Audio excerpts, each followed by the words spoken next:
Alhamdulillah wassalatu wassalamu ala Rasulillah. Kita sampai di halaman 19.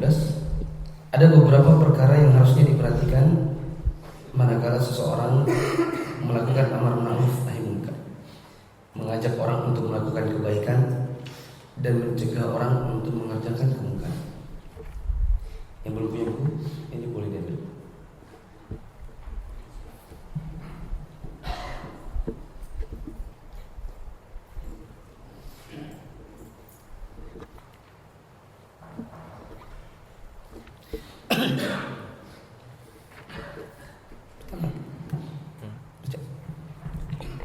Beberapa perkara yang harus diperhatikan.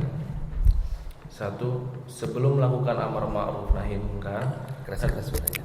hendaklah seorang harus memiliki ilmu terhadap apa yang dia perintahkan dan apa yang dia larang, agar jangan sampai hal tersebut mengakibatkan kerusakan yang mungkin saja lebih besar dari apa yang dia perintahkan atau dia larang. Yang pertama, sebelum orang melakukan amar nahi munkar, maka hendaklah dia punya ilmu terhadap apa yang dia perintahkan atau dia tahu apa yang dia larang. Kalau ada orang yang mengajarkan kepada kebaikan, harusnya dia berilmu terhadap apa yang dia ajak. Dan kalau dia mengajak orang untuk meninggalkan kemungkaran, dia kuasai ilmu yang berhubungan dengan kemungkaran yang dia ajak untuk orang meninggalkannya. Misalnya tentang judi. Ada satu kampung atau di RT di sini. Di kampung RT di sini ada orang bikin perjudian. Kemudian dia bersama orang-orang yang punya kompetensi seperti Pak RT-nya, sebagai polisi, mendatangi tempat judi tersebut. Lalu kemudian orang ini memiliki ilmu agama. Setelah digerebek atau dikumpulkan orang-orang yang melakukan perjudian, kemudian dinasihati. Dan nasihat ini tidak mungkin akan masuk kalau orangnya yang menasihati tidak punya ilmu. Maka dituntut bagi orang yang seperti ini untuk menguasai. Oh, judi itu tidak boleh. Minimal satu ayat, minimal 10 hadis lah. Ya, menguasai sedikit dari ilmu agama, menyampaikan terhadap apa yang dia ajak orang untuk meninggalkannya, yaitu judi. Nah, Allah, apa tujuannya? Tujuannya adalah jangan sampai dia mengajak orang untuk mengerjakan kebaikan dengan cara yang mungkar, atau mencegah orang untuk mengerjakan kemungkaran, justru dia ajak orang untuk melakukan kemungkaran yang lebih besar lagi. Maka nomor satu ini intinya adalah ilmu. Seseorang harus punya ilmu terhadap apa yang dia ajak orang untuk mengerjakannya, atau dia cegah orang untuk mengerjakannya.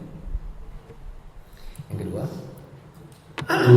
hendaknya amar ma'ruf dilakukan dengan ma'ruf dan nahi munkar juga dilakukan dengan ma'ruf. Sesungguhnya lemah lembut jika ada pada sesuatu, niscaya dia akan menghiasinya, dan jika tercabut dari sesuatu, niscaya dia akan menodainya. Dalam hal ini kita memiliki teladan yang baik, Nabi SAW. Ketika mengingkari orang yang sholatnya keliru, beliau bersabda, "Kembalilah sholat, engkau belum sholat." Beliau tidak menghardiknya dan tidak berkata kasar kepadanya. Kemudian Nabi SAW berkata kepada para sahabatnya, "Ketika ada seorang badui kencing di masjid, tuangkan seember air di atasnya." Inilah petunjuk Nabi SAW yang membawa kasih sayang bagi seluruh alam. yang kedua yang perlu diperhatikan adalah hendaknya mengajak orang untuk melakukan kebaikan dan mencegah orang untuk melakukan kemungkaran, yang disebut dengan apa? Amar ma'ruf nahi munkar. Dilakukan dengan cara yang ma'ruf juga. Tidak boleh seseorang mengajak orang untuk mengerjakan yang ma'ruf tapi dengan cara yang munkar. Tidak boleh pula orang mengajak orang untuk meninggalkan kemungkaran tapi justru dengan cara yang lebih munkar daripada yang dia suruh orang untuk meninggalkannya. Dan harus dikerjakan dengan hikmah. Menyuruhnya itu dengan lemah lembut. Kata Rasulullah SAW, "Ar-rifqu" atau "Inna rifqa la yakunu fi syai'in illa zana." Sesungguhnya yang namanya kelembutan, kalau dia ada pada sesuatu maka dia akan menghiasinya. Wala yunza'u min syai'in illa sya'an, dan dia tidaklah dicabut dari sesuatu melainkan dia akan memulainya. Bapak yang dibaca dulu kata-kata yang ada di sini tadi. Sesungguhnya lemah lembut, jika ada pada sesuatu maka dia akan menghiasinya, dan jika dia hilang dari sesuatu maka dia akan menodainya. Ini adalah hadis riwayat Muslim. Ini bagian dari sebuah hadis, itu hadis riwayat Muslim. Rasulullah SAW mengatakan inna rifqa atau inna rifqa la yakunu fi syai'in illa zana wa la yunza'u min syai'in illa sya'ana. Sesungguhnya kelembutan itu, jika dia berada pada sesuatu maka dia akan menghiasi sesuatu itu. Tapi kalau dia hilang dari sesuatu maka dia akan menimbulkan kejelekan pada sesuatu itu. Seorang suami akan semakin tambah indah di hadapan istrinya kalau dia lemah lembut kepada istrinya, dan dia akan jelek kalau seandainya tidak ada pada suaminya. Begitu juga seorang wanita, dia akan indah di hadapan seorang laki-laki apabila dia memiliki kelemah lembutan. Tapi kalau dia dicabut dari wanita itu, maka bagi laki-laki siapapun tidak akan suka. Ada perempuan yang tidak punya lemah lembut. Nah, pada proses amar ma'ruf nahi munkar, maka hendaklah ada yang namanya kelemah lembutan, dilakukan dengan cara yang lemah lembut. Amar ma'ruf nahi munkar itu dikerjakan dengan cara yang ma'ruf juga, dan tidak menimbulkan kemungkaran yang lain atau kemungkaran yang lebih besar. Di sini dibawakan beberapa contoh. Misal, Nabi pernah lihat ada seorang laki-laki sholat dalam keadaan sangat kebut, dan dia sholat dalam keadaan tidak melakukan tumakninah. Apa itu tumakninah? Berhenti sejenak di antara rukun-rukun. Misalnya setelah rukuk, Allahu Akbar, tidak langsung bangkit sebelum diam dulu sejenak. Ini namanya apa? Tumakninah. Sami Allahu liman hamidah, tidak langsung sujud, berdiri dulu sejenak, yang disebut dengan tumakninah. Allahu Akbar, sujud, berhenti dulu sejenak dan tidak langsung duduk, yang disebut dengan tumakninah. Ada seorang laki-laki yang sholat di dekatnya Nabi dalam keadaan dia tidak tumakninah. Maka Nabi SAW memanggil dia dan mengatakan, "Fulan, sholli fa innaka lam tusalli." Sholat lagi, sesungguhnya engkau belum sholat. Si fulan itu mengerjakannya lagi, mengulang sholatnya, kemudian selesai. Nah, maka Nabi mengatakan lagi, "Sholli fa innaka lam tusalli." Sholat lagi, engkau belum sholat. Dan itu berlangsung sampai 3 kali. Setelah selesai 3 kali, baru kemudian laki-laki itu mengatakan, "Ya Rasulullah, itu sholat yang tadi saya kerjakan 3 kali, itu sholat yang paling bagus yang saya bisa. Saya tidak tahu di mana salahnya." Maka Nabi SAW kemudian menjelaskan, kalau engkau sholat, maka yang pertama kali lakukan ini, lalu ini, lalu ini, lalu ini. Nah, di dalam perkataan Nabi, apabila engkau sujud, maka sujud dan tumakninah di dalam sujud. Kemudian apabila engkau bangkit, maka bangkit dengan tumakninah. Apabila engkau sujud, maka sujud dengan tumakninah. Nabi SAW beramar ma'ruf nahi munkar kepada laki-laki ini dengan cara yang lembut. Nabi cuma bilang, "Sini dulu, sholat lagi, kamu belum sholat." Nabi tidak menghardik dia dengan perkataan yang keras. Misalnya mengatakan, "Sholatmu itu jelek, ini sholatmu itu nggak diterima." Coba kalau langsung begini, sholatmu nggak diterima Allah, apa yang dia lakukan? Pasti orang kan langsung, bahasa paling apa, ngerinya bang, nggak diterima, becak 3 kali nggak diterima semua deh. Tapi Nabi mengatakan, "Sholatlah lagi, kau belum sholat." Saya sudah sholat sekarang. Nah, sampai 3 kali, akhirnya dibuat penasaran, maka kemudian Nabi jelaskan. Ada dalam kisah yang lain, Nabi SAW duduk-duduk bersama para sahabat di dalam masjid, seperti di masjid. Tiba-tiba ada orang masuk ke dalam masjid dan buang air kecil di dalam masjid. Kok ada orang buang air kecil di dalam masjid? Ini orang gila kan ini? Tidak, orang yang waras. Nah, kok bisa ada orang buang air kecil di dalam masjid? Jawabannya karena tanah di zaman dahulu atau masjid di zaman dahulu dalamnya nggak pakai karpet. Dulu pakai tanah biasa. Ya, nggak ada keramik, nggak ada karpet. Ya, yang ada pokoknya orang masuk masjid itu duduk atau sujudnya di atas tanah. Ya. Maka laki-laki Badui itu masuk dan langsung buang air kecil di dalam masjid. Maka para sahabat kemudian bangkit lalu ingin mengusirnya. Ya. Ada yang mau mukulin, ada yang mau mengusir, khusus. Maka Nabi SAW yang ditegur bukan orang Badui itu, yang ditegur siapa? Para sahabat. Nabi bilang, tenang, biarkan dulu sampai selesai. Ya Rasulullah, itu orang pipis di masjid kok dibiarin aja. Udah stop dulu, diam. Ya. Orang itu selesai, baru dipanggil. Fulan.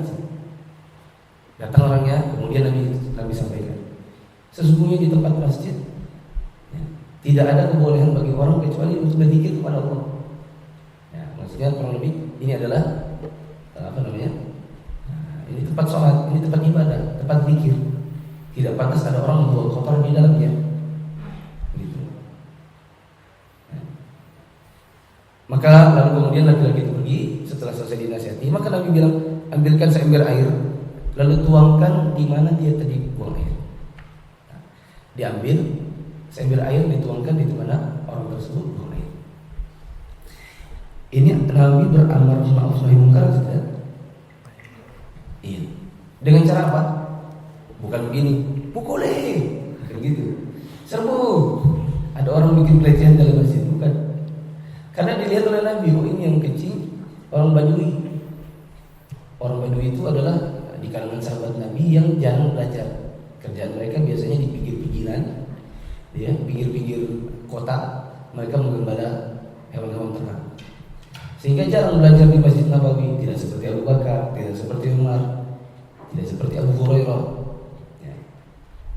Maka Nabi SAW bilang, oh ini orang Badui, orang nggak ngerti. Orang nggak ngerti gitu nggak bisa dikasari. Ya.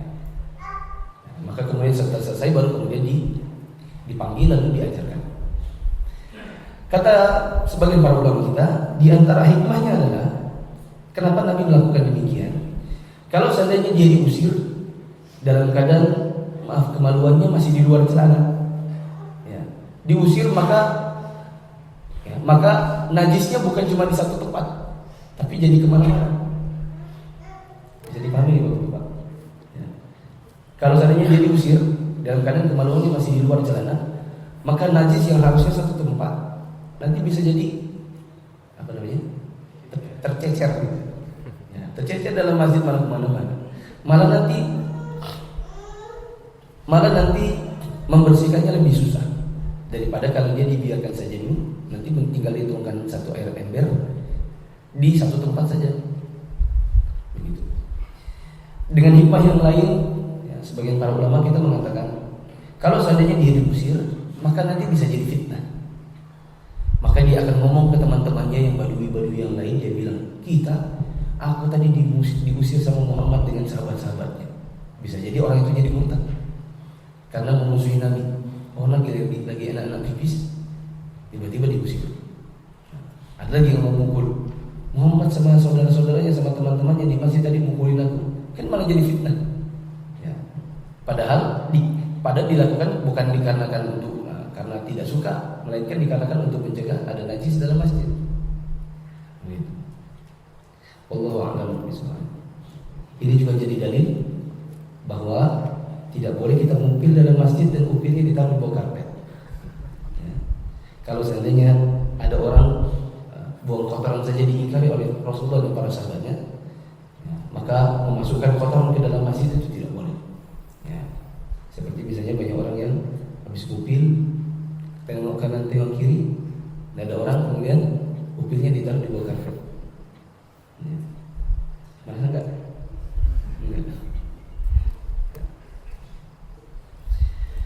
Berarti poin nomor 1 tadi intinya ilmu. Poin ke nomor 2 namanya apa?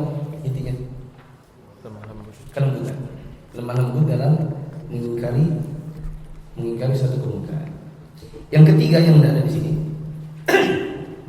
bisa dicatat. Yang ketiga poinnya adalah setelah selesai beramar ma'ruf nahi munkar, maka harus sabar. Setelah selesai amar ma'ruf nahi munkar, maka bersabar. Karena bisa jadi orang tidak terima.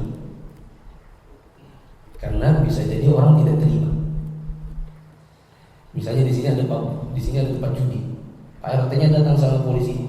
Kira-kira orang itu langsung oh iya atau ngeles dulu? Ngeles dulu. Bisa jadi marah atau tidak? Bisa jadi marah. Nah, berarti poinnya ini nomor 1 tadi apa? Ilmu, dan itu sebelum amar ma'ruf nahi munkar. Yang kedua apa tadi? Lemah lembut. Itu saat amar ma'ruf nahi munkar. Dan yang ketiga adalah apa tadi? Sabar. Yaitu setelahnya amar ma'ruf nahi munkar. Ada kisah yang sangat bagus dari Hasan bin Husain. Hasan bin Husain ini apanya Nabi?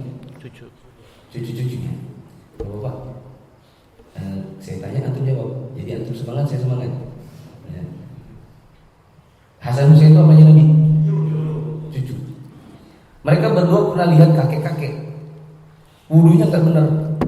Ya, mungkin wudunya terbolak-balik atau wudunya salah. Tangannya cuma di atas kitabnya saja nih, baunya nggak sampai siku. Cuci kakinya juga sembarangan, cuci wajahnya juga cuma sembarangan. Maka Hasan Husain ini kemudian bersepakat, ya kita nasihati kakek itu. Tapi kan dia kakek-kakek, kita kan anak-anak. Kalau kita bilang gini, kek salah kek, gini mungkin dia nggak terima. Jadi gimana? Kita bikin wudhu kita berbeda. Hasan dengan Husain bikin wudhu yang Hasan yang benar, Husain yang salah. Atau dibaliklah, Hasan Husain yang benar, Husain yang salah. Intinya kedua-duanya nanti bersepakat kita akan wudhu dengan kakek itu, tapi satu dari kita wudhunya salah-salah. Sudah, akhirnya ketemu dengan kakek itu. Kakeknya wudhu, terus mereka berdua wudhu masing-masing, lalu kira-kira berselisih itu, bertengkar sedikit. Salah kamu, enggak ini. Terus bilang, kek, ini kami lagi berselisih nih. Yang ini bilang benar, yang ini bilang yang benar. Kayak yang mana yang wudhu yang benar? Ya, Hasan mempraktekkan wudhunya, Husain mempraktekkan wudhunya, baru kemudian kakek itu paham. Oh ini bukan mau apa? Minta didamaikan. Ini mau menunjukkan saya bagaimana cara wudhu yang benar. Maka kakeknya bilang, kamu benar, kamu salah, tapi saya tahu sebenarnya kamu menunjukkan kepada saya. Jazakallah khairan, gitu kurang lebih. Terima kasih sudah ditunjukkan. Paham saya, yang ini benar. Ya. Lalu kemudian kakek itu mengubah cara wudhunya. Bisa dipahami. Ya. Kadang-kadang kita kalau amar ma'ruf nahi munkar, khususnya sama orang yang merasa dirinya lebih tahu. Ya. Ini kita amar ma'ruf nahi munkar kepada orang yang lebih tua, kita lebih muda. Kadang-kadang kalau kita kasih tahu, dia marah-marah. Dia bilang, saya ini udah di puluhan tahun, kau masih anak kecil. Ya, saya lebih tahu daripada kamu, saya lebih pengalaman. Ya, gak usah ajarin saya. Ya, kadang-kadang sebagian orang sikapnya begitu. Ya, maka kita perlu lihat-lihat kapan kita amar ma'ruf munkar, kita lihat bagaimana caranya. Dan seandainya dia tidak terima dan justru menyakiti, maka harus dibayar bersama. Wallahu a'lam bishawab. Ada pertanyaan tentang amar ma'ruf munkar? Tidak ada bab baru tentang amanah. Apa itu amanah? Apa itu amanah? Amanah itu kepercayaan. Atau kalau dia dijadikan sebagai sifat, maka amanah itu adalah orang yang bisa memegang kepercayaan orang, atau orang yang bisa menjaga kepercayaan orang lain, atau orang yang bisa dipercaya untuk dijagakan kepercayaan. Allah Subhanahu wa taala berfirman, "Inna aradna al-amanata 'ala as-samawati wal ardi wal jibali fa'abayna an yahmilnaha wa ashfaqna minha wa hamalaha al-insan." Sesungguhnya kami telah mengemukakan amanah itu pada langit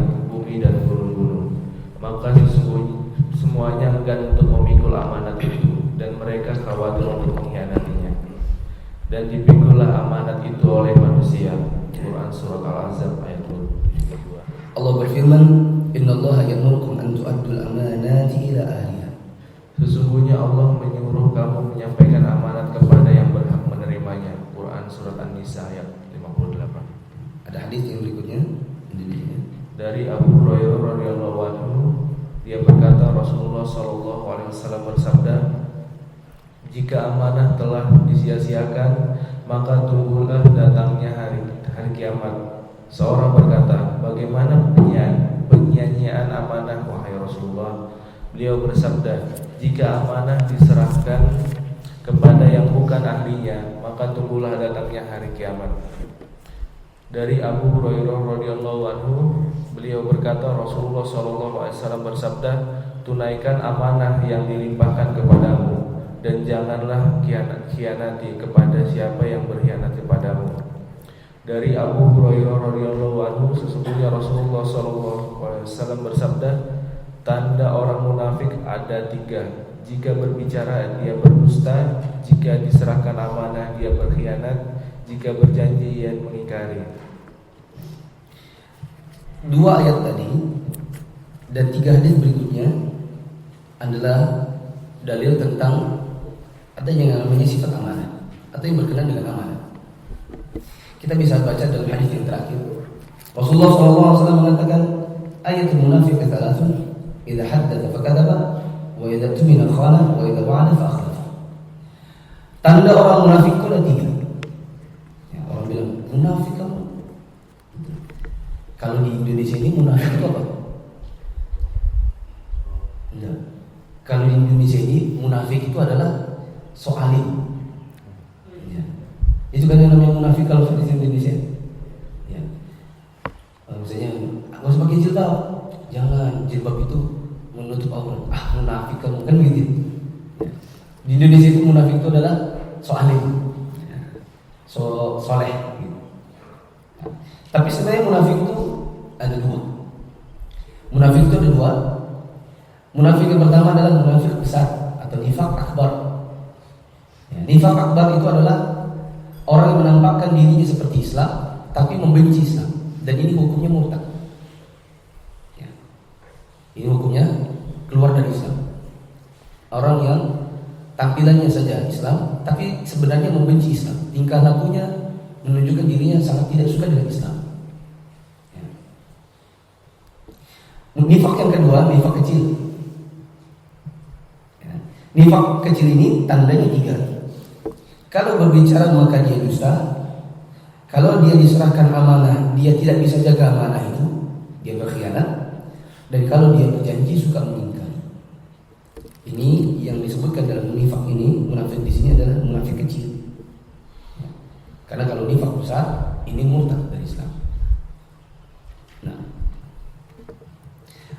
dan berkenaan dengan bab amanah, kalau ada orang diserahkan amanah lalu kemudian dia berkhianat terhadap amanah yang diberi, maka ini adalah bentuk kemunafikan. Contohnya, misalnya jadi bendahara kantor, kemudian duitnya kan suka dibawa ke dalam tas tuh. Bapak-bapak, perhatikan. Kadang-kadang misalnya di sebuah sekolah nanti ada bendahara sekolah. Ya, ada bendahara sekolah, kemudian duitnya kan nggak bisa disimpan di sekolah, takutnya hilang. Maka sebagian uang sekolah dibawa oleh bendahara sekolah ke rumahnya.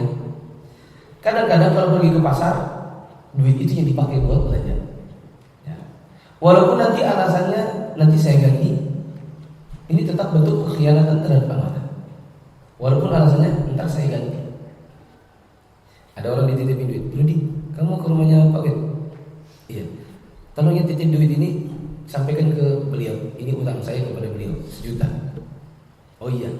Itu duit masukin kantong. Tapi nanti pergi ke misalnya toko Mina, belanja pakai duit saya dulu. Ya, itu nggak boleh. Kecuali dengan izin saya. Jadi kalau mau dipakai telepon dulu.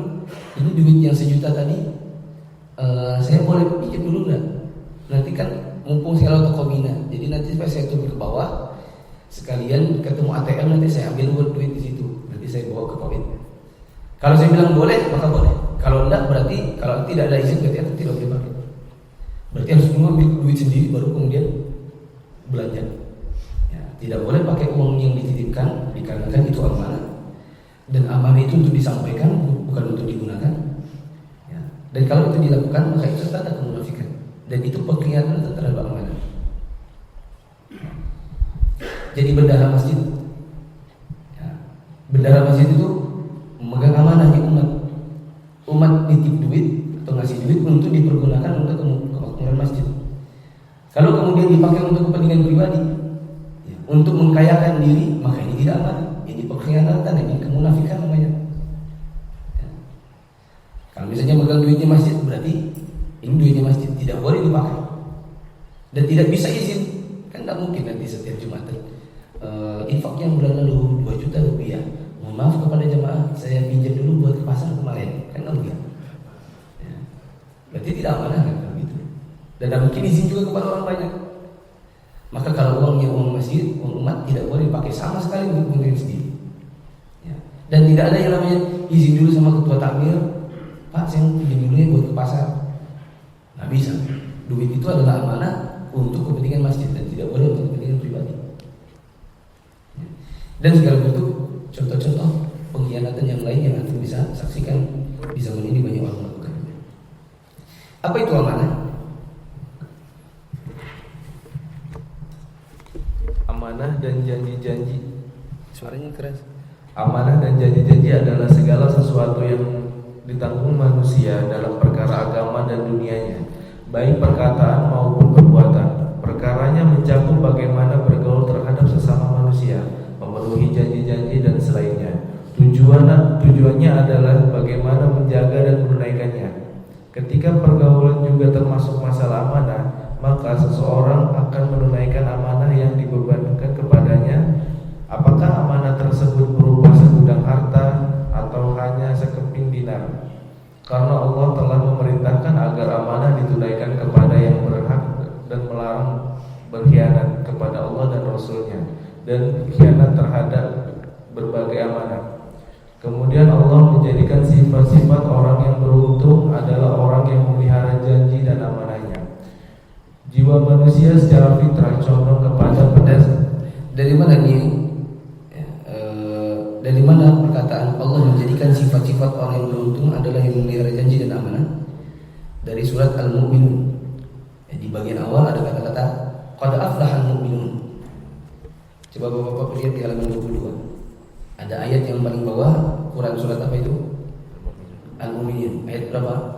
8. Nah, ayat satunya berbunyi qad aflahal mu'minun. Telah beruntunglah orang-orang mukmin. Ya. Yang mana itu? Di bagian ke-8-nya, di ayat ke-8-nya, walladzina hum li amanatihim wa 'ahdihim ra'un, yaitu orang-orang yang kalau diberi amanah dan kalau berjanji maka mereka memperhatikannya dan menjaganya.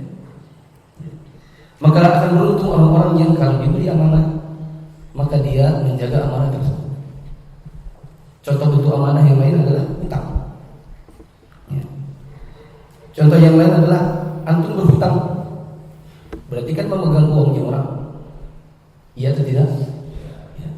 Memegang uangnya orang, berarti antum memegang amanah itu bukan?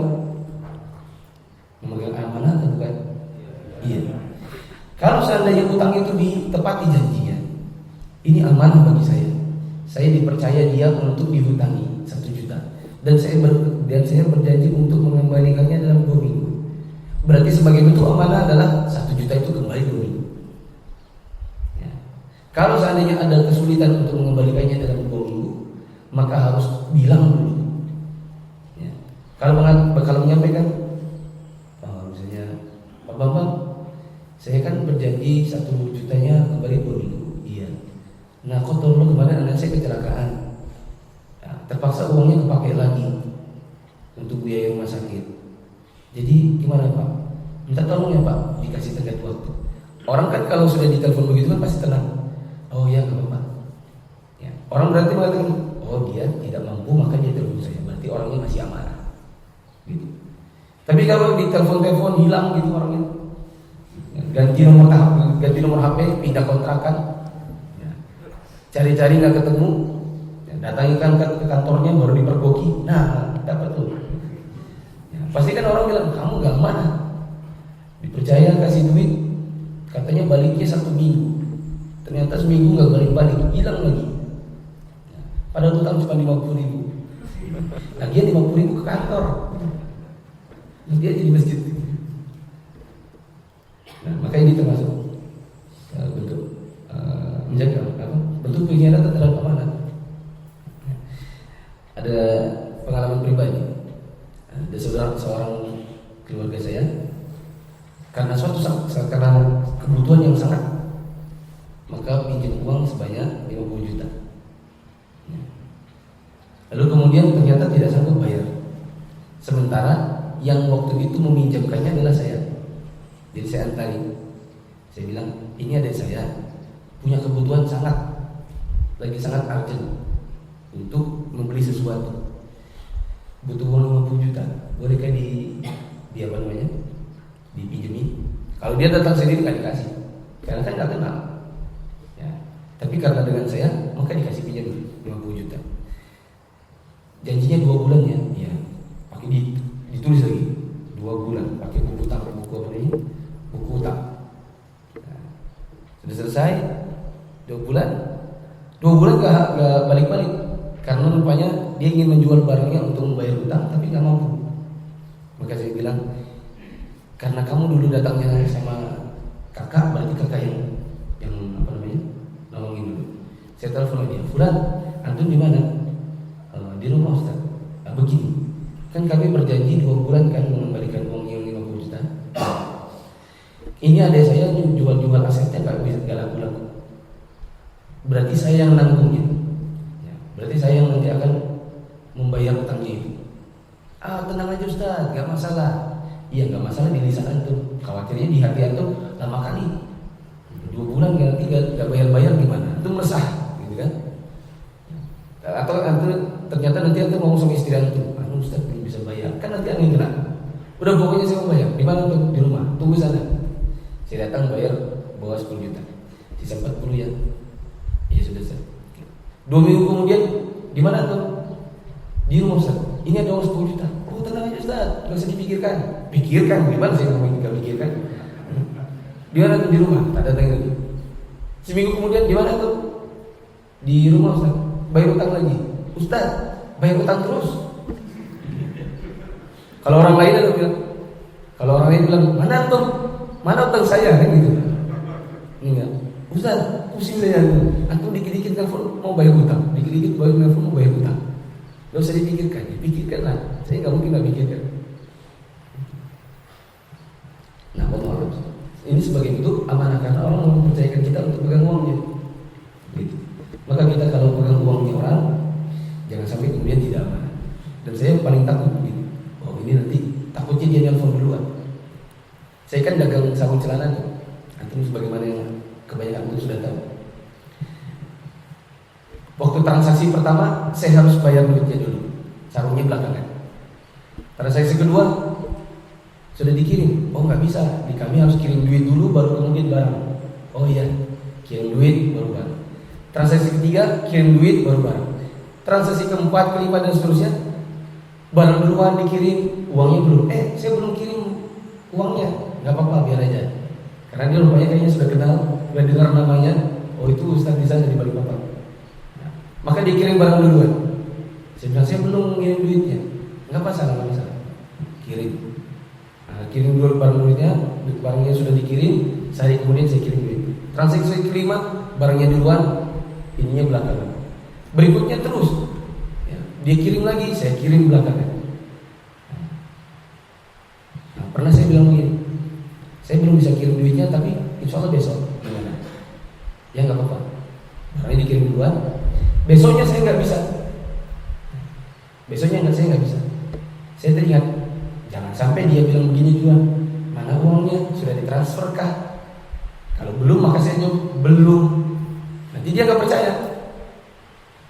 Saya sangat menjaga begitu. Takutnya dia nanti, katanya besok. Ini besok sudah ditagih, belum dikirim. Nanti besok lagi, enggak lagi. Besok lagi. Khawatirnya malah orang tidak percaya. Maka saya SMS duluan. Afwan hari ini belum bisa, insya Allah besoknya. Nah berarti kan dia nanti tenang. Oh iya, dia ngasih kabar. Nah yang model-model begini yang harusnya ditanamkan dalam diri kita, menjaga kepercayaan orang. Jangan sampai, karena begini, orang sekali bohong atau sekali dianggap tidak bisa dipercaya, itu susah lagi mengembalikan. Ya atau tidak? Nah, dulu kan banyak tuh di buku-buku kecil kita dulu, atau buku kecil saya ya, ada dongeng-dongeng, ada seorang penggembala mengatakan kepada orang kampungnya, serigala, serigala. Orang kampung sudah bawa parang, sudah bawa sapu, mana dia serigalanya? Aku cuma bohong. Sekali saja. Setelah itu dia bilang serigala, serigala. Serigalanya sudah memakan kambingnya, tidak ada lagi yang mau menolong. Maka dia nangis. Dulu di buku dongeng-dongeng. Lalu pelajaran. Sekali kau berbohong, sekali tak bisa dipercaya, orang tidak akan percaya. Terus jiwa manusia secara fitrah condong kepada penasehat yang amanah dan percaya kepada orang kuat yang amanah, bahkan termasuk non-muslim. Maka lebih mengedepankan amanah. kadang-kadang kita akan lebih percaya orang kafir tapi bisa amanah dibandingkan orang muslim yang tidak bisa amanah. Ya tidak. Kita punya usaha kita mau dijalankan oleh orang. Ya. Ada orang yang sebenarnya notabene agamanya bukan agama Islam, tapi kita kenal dia sebagai orang yang dipercaya. Kadang-kadang kita lebih akan menyerahkan usaha tersebut kepada dia dibandingkan dengan orang yang tidak bisa amanah, walaupun keluarga sendiri kadang-kadang. Ya. Makanya menunjukkan pentingnya orang menjaga amanah, karena kadang-kadang agama saja jadi opsi kedua setelah amanah itu sendiri. Menunjukkan bahwa di fitrahnya manusia mereka akan lebih senang bergaul dengan orang yang bisa jaga kepercayaan dibandingkan orang yang tidak bisa jaga kepercayaan. Rudi yang semangat bacanya. Terdapat riwayat tentang kisah penduduk Najran. Saat mereka setuju akan membayar jizyah, mereka berkata, kami akan memberikan apa yang engkau minta kepada kami. Utuslah orang yang terpercaya. Janganlah kalian utus selain orang yang terpercaya. Maka utusan berkata, akan kami utus orang kepada kalian, orang yang benar-benar terpercaya. Maka diutuslah Abu Ubaidah. Ada kisah tentang penduduk Najran yang mereka itu disuruh untuk bayar jizyah. Apa itu jizyah? Jizyah bukan pajak. Pajak itu riba. Jizyah itu upeti dari orang kafir. Upeti dari orang kafir yang tinggal di negeri muslim. Mereka tidak akan diperangi, mereka tidak akan dibunuh, tidak akan diambil hartanya, tidak akan diambil nyawanya dengan cara membayar jizyah atau upeti kepada pemerintah kaum muslimin. Ini diterapkan pada negara muslim. Kalau ada orang kafir mau tinggal di negeri muslim, maka silakan, dia tidak akan diganggu dan dia akan dijaga, tetapi dia membayar upetinya yang disebut dengan apa? Jizyah. Orang-orang kafir zaman dahulu mengatakan, kami akan bayar jizyah dengan syarat engkau mengutus kepada kami orang yang amanah. Jangan utus kepada kami orang yang tidak amanah. Kepada orang yang amanah kami akan bayarkan jizyah itu. Bila tidak maka tidak. Nah, berarti menunjukkan bahwa memang fitrahnya manusia. Bahkan kalau dia orang kafir, dia akan lebih senang kalau dia bermuamalah dengan orang yang bisa dipercaya, meskipun dia muslim. Orang kafir pun akan sama meskipun dia muslim. Dan tentu dia tidak akan suka dengan orang yang seagama dengan dia apabila orang tersebut berkhianat. Maka diutuslah Abu Ubaidah dalam kisah ini. Sesungguhnya di antara rezeki Allah yang paling berharga terhadap hambanya adalah membuatnya tidak akan bersedih di hadapan berbagai harta dunia manapun. Adalah sebagaimana terdapat dalam hadis berikut. Empat perkara yang apabila terdapat pada dirimu, maka tidak ada rugi bagimu, apapun perkara dunia yang luput darimu. Satu, jujur dalam bicara. Kedua, menjaga amanah. Ketiga, akhlak mulia. Keempat, berhati-hati dalam makan. Wallahu a'lam tentang kesahihan hadis ini saya belum belum tahu, saya belum pernah periksa. Tapi secara umum maknanya benar, bahwa kita akan bisa bahagia kalau kita jujur dalam bicara, menjaga amanah, memiliki akhlak yang baik, dan berhati-hati dalam memilah-milih makanan, mana yang halal, mana yang haram. Jamaah sekalian, coba perhatikan. Dalam perdagangan saja, kadang-kadang sebagian orang tidak punya modal sama sekali, tapi dia punya yang namanya amanah. Maka orang pun mau berdagang dengannya. Kalau dagang dia tidak punya modal, orang yang punya modal, tapi orang dia memiliki sifat yang namanya amanah, sehingga orang pun menyerahkan suatu usaha pada dirinya. Maka di dalam dunia muamalah pun, apabila seseorang memiliki sifat amanah, maka dunianya atau perkara dapurnya, perkara uang yang dia cari, maka akan lebih mudah. Tapi kalau seandainya ada orang yang tidak memiliki sifat amanah, dia berkhianat, maka akan susah dipercaya dalam bermuamalah dengan orang. Tidak akan bisa yang namanya utang piutang, tidak akan ada yang namanya akad salam, tidak ada yang namanya akad murabah bagi orang yang tidak punya amanah. Amanah merupakan salah satu rukun dari keempat akhlak di atas yang tidak dapat dibandingkan dengan berbagai urusan dunia. Bahkan justru dia menjadi sebab akan dihampiri dunia ketika orang-orang mengenal berbagai orang amanah. Amanah juga merupakan sifat istimewa dari para rasul. Di antara mereka ada yang berkata di hadapan kaumnya, "Sesungguhnya aku adalah seorang rasul kepercayaan yang diutus kepadamu." Quran Asy-Syura ayat 107. Dan hal tersebut juga merupakan persaksian musuh-musuh mereka terhadap mereka. Orang-orang kafir di zaman dahulu menamakan Nabi Al-Amin sebelum dia jadi rasul, sebelum dia mulai berdakwah. Tapi setelah Nabi SAW mulai berdakwah, maka orang menyebutnya siapa? Si khain atau si khianat. Nabi Muhammad SAW sebelum dia berdakwah, maka orang mengenal dia sebagai orang yang dipercaya. Makanya disebut dengan Muhammad si Amin, orang yang bisa dipercaya. Setelah beliau berdakwah, maka kemudian orang mengganti namanya jadi si tukang khianat, si penyihir, si tukang syair. Lalu kemudian nanti ada di sini diceritakan dialog antara Abu Sufyan dengan Heraklius. Manakala Abu Sufyan sudah Abu Sufyan di kisah ini belum menjadi orang Muslim sebenarnya. Coba baca. Sebagaimana terdapat dalam dialog Abu Sufyan terhadap Heraklius. Ketika itu Heraklius berkata, "Aku bertanya kepadamu apa yang dia perintahkan kepada kalian." Lalu mereka mengatakan bahwa dia memerintahkan sholat, jujur, menjaga diri, menunaikan janji, dan menunaikan amanah. Lalu dia berkata, itu adalah sifat seorang nabi. Heraklius itu adalah raja Persia. Itu kisah. Heraklius ini raja Romawi. Juga terdapat dalam Sahih Bukhari, aku bertanya padamu, apakah dia berkhianat? Engkau mengatakan, tidak, begitulah para rasul, mereka tidak berkhianat. Jika demikian halnya sifat orang-orang yang berdakwah menyampaikan ajaran tersebut, maka sesungguhnya para pengikutnya juga memiliki keistimewaan. Karena itu definisi seorang mukmin selalu dikaitkan dengan perilaku yang istimewa. Dan amanah ini juga perlu dimiliki oleh seorang dai, seorang yang berdakwah. Karena di antara bentuk amanah dalam dakwah adalah dia menyandarkan ilmu kepada yang ahlinya dan bukan pada dirinya.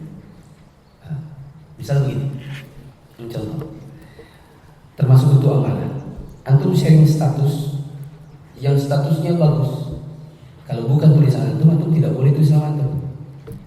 Nggak boleh tulis misalnya ini status keren banget, puisi yang indah, terus bawahnya misalnya alif, dari saudaramu di balik papan, alif. Padahal bukan antum yang bikin. Itu tidak amanah namanya. Kita dapati sebagian orang demikian. Dia bikin status bukan punyanya, dia bilang dia tulis dari saudaramu. Siapa namanya? Padahal bukan dia yang bikin. Kalau bukan maka bilang bukan punya saya, gitu ya. Atau hanya kopas, hanya copy paste. Ya. Kalau bukan nanti yang bikin maka Anda tidak boleh mengaku sebagai penulisnya.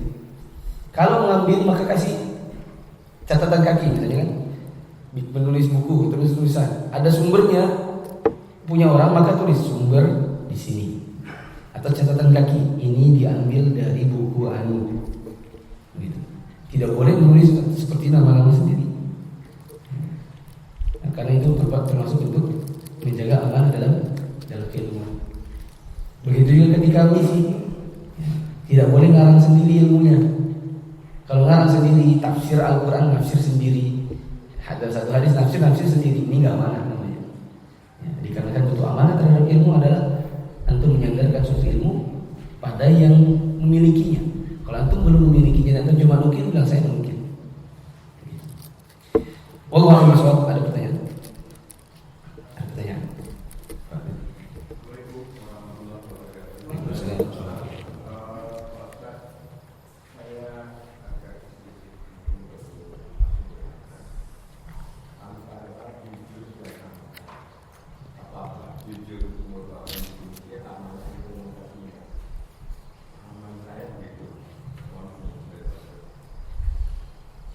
Apa beda jujur dengan amanah?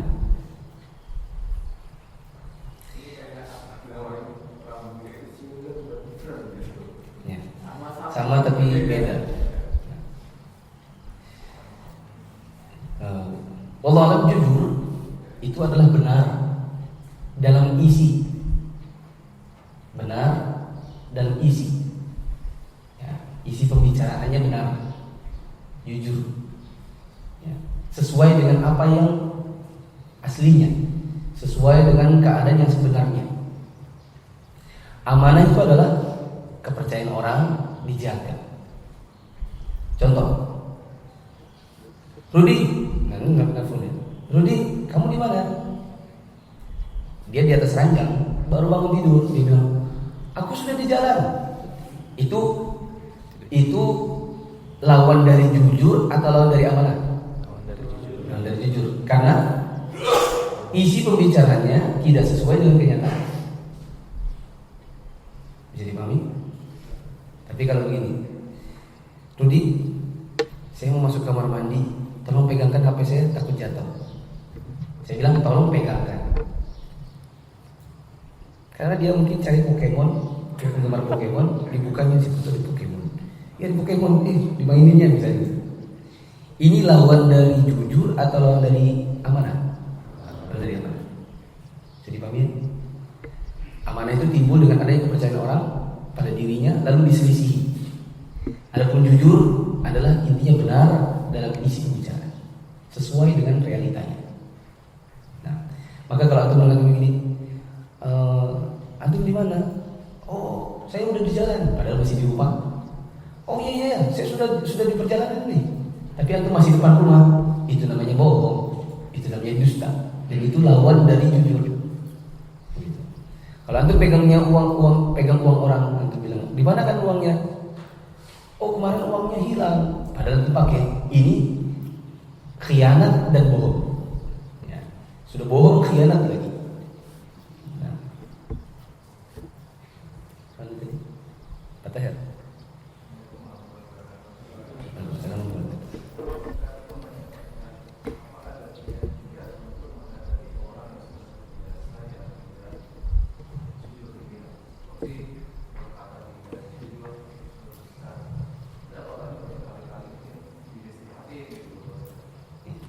Pak Tahir pertanyaannya minggu lalu tanya tentang orang main domino. Nah, sekarang tanya tentang orang suka bohong. Dinasihatin, sudah dinasihatin berkali-kali terus masih melakukannya. Saya harus ngapain Ustaz? Jangan bermuamalah lagi dengannya daripada sakit hati terus. Dah, bos. Selesai kan? Karena tuh saya sudah nasihati berkali-kali tapi dilakukan lagi. Sudah. Sebenarnya nasihat itu tidak perlu berkali-kali, 1-2 kali sudah. Maksud saya dalam hal kebohongan ini ya. Kamu udah ketahuan lo bohong. Ya, anu, banyak alasan, ngomong lagi. Ya, 2 kali, masih bohong lagi. Next ke depan kamu ketahuan bohong lagi, saya tidak mau lagi. Nah, ketahuan lagi sudah selesai. Gitu. Cari orang yang lain. Gitu. Daripada nanti capek ngelainnya gitu ya. Berkelahi. Nah, yang jelas orang bohong itu kadang-kadang penyakit. Yang penyakit itu jadi kebiasaan. Ya. Dan dia melekat pada dirinya. Melekat pada diri orang tersebut. Untuk menghilangkannya tak mudah. Kejujuran itu memang perlu dilatih. Ya. Ada kebiasaan orang, kebiasaan begini. Dulu waktu belum ngaji, bercandanya suka bohong. Mamamu mati loh. Iya kan? Lari dia. Enggak, aku bercanda. Ya. Dia bercanda, tapi candanya kan canda bohong. Begitu. Kayak gini, yang seperti ini, itu memupus kepercayaan orang. Makanya saya sering dengar ada ikhwan-ikhwan bercanda. Dia bercanda sama temannya, sesama yang sudah belajar agama, tapi bercandanya masih ke bawah yang dulu, yaitu ke bawah bercanda bohong. Ya. Maka yang seperti ini saya katakan itu bisa menghilangkan kepercayaan orang. Ada sebagian ikhwan yang kalau dia lagi bercanda saya bilang, tunggu dulu, antum serius atau enggak? Kenapa Ustaz? Soalnya kadang antum nggak serius, kenapa? Saya kadang bingung, antum lagi bohong kah, lagi apa? Kemarin ada ikhwan dari dari Jakarta nelfon, Ustaz saya mau tanya nih, saya mau dagang kambing gini. Oh iya, sudah selesai. Antum lagi di mana sih? Ini lagi jalan sama anu. Dia mau beli villa. Mereka ketawa. Terus saya bilang, tunggu dulu. Antum loudspeaker? Iya. Saya mau tanya, antum bohong atau enggak bohong? Ketawa lagi ya. Gitu. Kok bisa gitu Ustaz? Ya karena antum orang Jakarta yang kadang-kadang bercandanya suka bohong. Jadi saya nggak paham nih. Antum bohong atau enggak? Enggak. Oh ya bagus. Soalnya saya nggak yakin gitu. Bercanda sama antum ini kebiasaannya. Saya kadang nggak bisa milah-milah mana bercanda benar, mana bercanda bohong. Begitu. Nah itu kalau kebiasaan orang jadi susah percayanya. Begitu.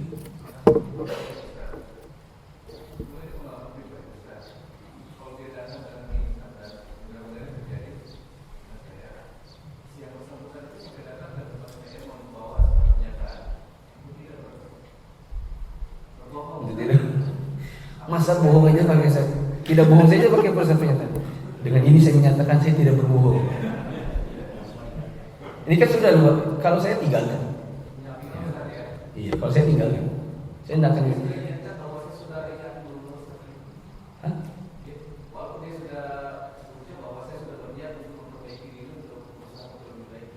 Bilang saya butuh bukti.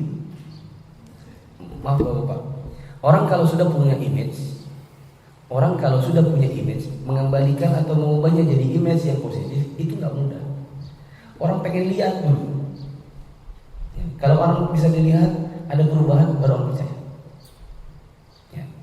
Ada orang yang dianggap ini penghalang, ini pemfitnah, ini suka berdusta, ini kemana-mana mindah-mindahin omongan bikin masyarakat jadi tidak baik. Dikenal orang demikian, terus setelah dia mau berubah, dia mau dekat sama orang nggak bisa langsung. Oh sini, jadi teman nggak bisa. Bukan tidak boleh, tidak mudah. Bagaimana cara mudahnya? Antum tunjukkan dulu antum sudah berubah. Kalau sudah berubah, baru orang nanti bisa terima. Nggak bisa langsung masuk. Orang pasti akan tidak nyaman, tidak akan bisa. Maka kalau ada kebiasaan dusta demikian, itu katakan begini. Saya tidak butuh pernyataan. Yang saya butuh adalah perubahan. Kalau memang kamu sudah berubah, maka saya akan oke lah, nggak ada masalah ke depannya. Tapi kan kita butuh proses. Karena image-mu yang suka bohong itu tidak bisa saya langsung percaya. Khawatirnya ini surat pernyataan pun bohong juga.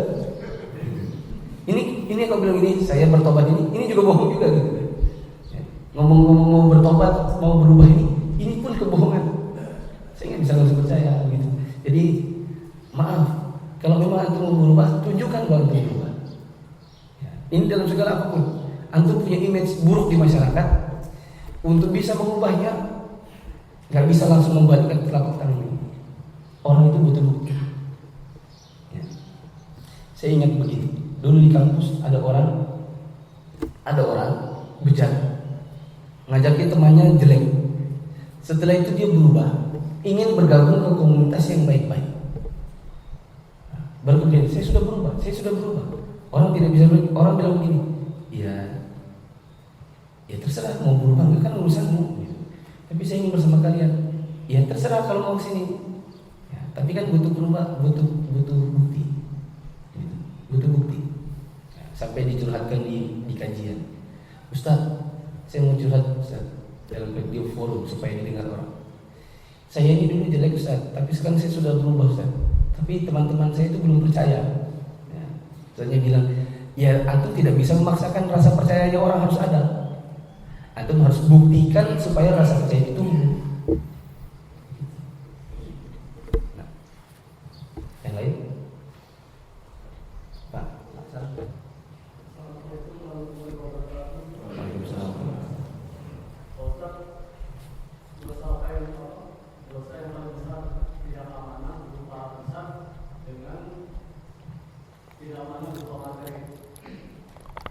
Dosa mana yang lebih besar antara amanah dalam apa? Oh, amanah lisan dengan materi. Contohkan, apa contohnya amanah tidak amanah dalam lisan?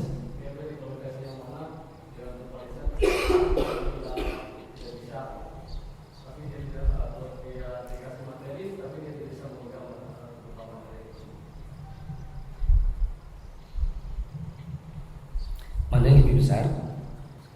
Tidak amanah dalam sisi lisan, apa tidak amanah dalam sisi materi? Kalau kadar dosanya, sebenarnya sama saja. Intinya kan khianat. Tapi pengaruhnya lebih banyak mana? Jawabannya lebih banyak pengaruh lisan. Lisan itu kemana-mana ngikut atau tidak? Bapak, antum masuk kamar mandi, dompet dibawa nggak? Kalau lisan dibawa nggak? Dibawa. Berarti lidah itu dibawa kemana-mana. Tidak amanah dalam sisi lisan itu bisa dibawa kemana-mana. Adapun tidak amanah dalam materi bisa jadi tidak kelihatan. Antum menilai uang yang dipercayakan itu bisa jadi yang tahu cuma 1-2. Tapi kalau lisan ini ngomong kemana-mana, itu biasanya korbannya lebih banyak. Dan akan sangat tampak. Bercanda bohong, apa-apa bohong, sedikit-sedikit bohong. Bahkan kadang-kadang di dekat orang pun kelihatan bohongnya. Di dekat orang pun kadang-kadang begini. Orang kalau sudah kebiasaan itu kan susah kontrol ya. Kadang-kadang di dekat temannya dia bilang gini. Dia bikin nelfon. Di mana? Oh dia, saya sudah di jalan ini. Orang bilang gini. Dia masih depan masjid kok, dia bilang di jalan. Tapi orang enggak begini. Dengar. Enggak. Masing-masing orang mengungkapkan dalam hati sendiri-sendiri. Dia masih di sini, dia bilang sudah di sana. Berarti dia orang enggak amanah. Tapi kalau uang kan yang tahu paling sudah butuh audit dulu, ternyata anda nilai duit masjid misalnya. Ternyata terbukti, baru orang tahu. Tapi kalau lisan itu susah. Maka kalau dari sisi dosa, Allah intinya sama, yaitu dosa khianat. Tapi kalau pengaruhnya kepada masyarakat dan kepada diri sendiri lebih parah atau lebih berat, itu tidak aman dari sisi lisan dibandingkan materi. Karena kalau materi bisa jadi bukti dulu baru ada, setelah ada baru bisa dikatakan antum berkhianat. Tapi kalau lisan itu dibawa kemana-mana. Lisan ini nempel pada diri kita. Lisan ini nempel pada diri kita. Kita mau kamar mandi, kita kemana? Lisan itu ke bawah. Maka kalau ada orang kebiasaan dusta dalam sisi lisan, biasanya jadi image itu kemana-mana.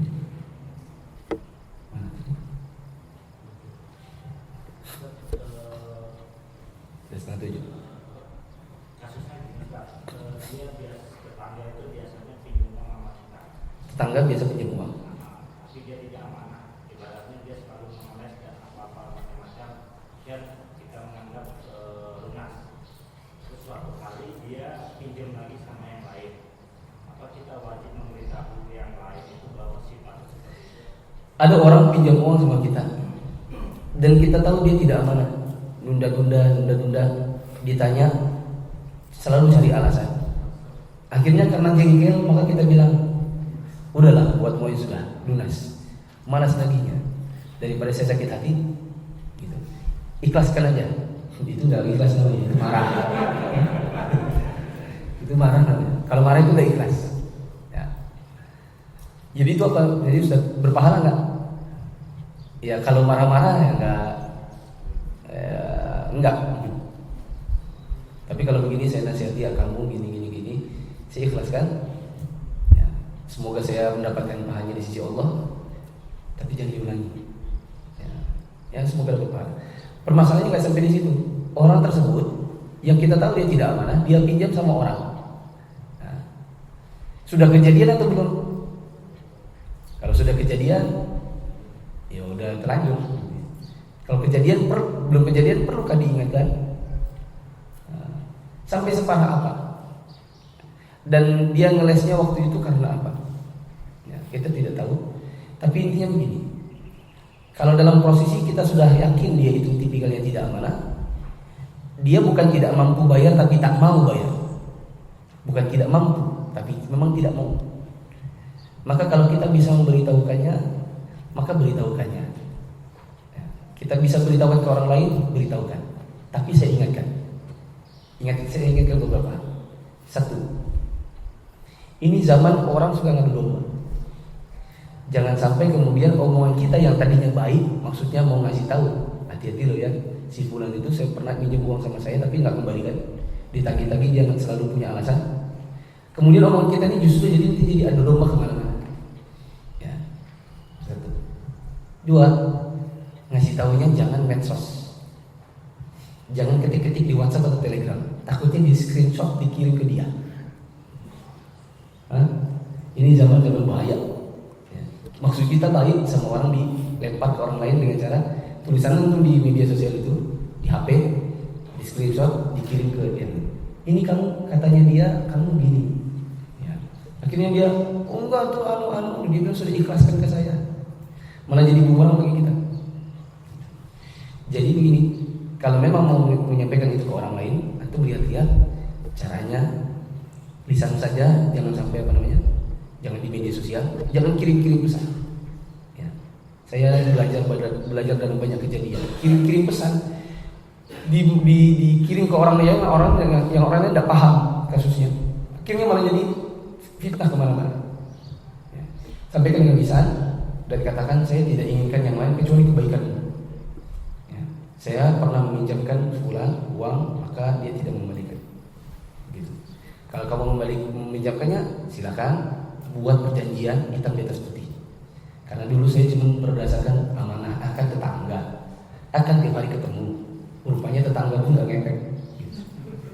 Rupanya dia pun tetap mangkir. Setiap ketemu pagi hari, mana duitnya? Dia bilang nggak ada, belum ada. Ya, kamu bikin hitam di atas putih, bikin materai. Kita kasih tahu gitu. Nah. Wallahu a'lam ini saja. Kurang lebihnya saya mohon maaf. Kalau yang dikasih oleh la ilaha illa anta astaghfiruka wa atubu ilaik. Assalamualaikum warahmatullahi wabarakatuh.